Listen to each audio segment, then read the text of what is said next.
Are there any, like, hidden costs that people don't expect when making an indie comic? There are so many, like, where I don't even know where to get started. W th that what's funny about this is, there are so many expenses that come just from the process of trying to make money. Like, there's so much cost from making the comic itself. That's one thing, and then you have to spend a huge amount of money if you want to try and and make money. Like for example, um, if you wanna have an online store, on Shopify or whatever, there's like all of those platforms, they either have like a monthly like fee to keep the store up, or they'll take a cut of your sales, or sometimes both as well. So and those can be pretty expensive. Like I think that the cheapest plan that Shopify offers, for instance, like the bare bones one is maybe like $10 or $15 per month. And then like the basic one is around $40.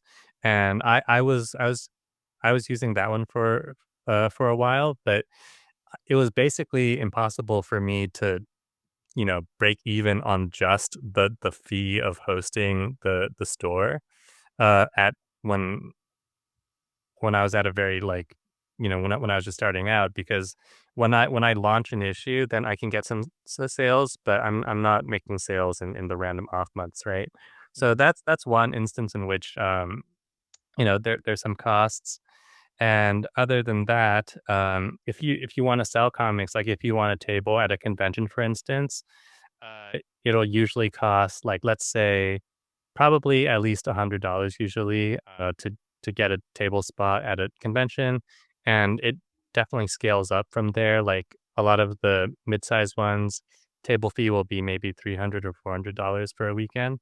So you need to it's like you would need to make $400 at the convention just to break even on the fee of being there, and then after that, like, let's say you sell, I don't know, uh 20 issues of your comic over the weekend. Um, you immediately need to subtract, the taxes, the sales tax, from that you're collecting. There's also the cost of printing the comic, right?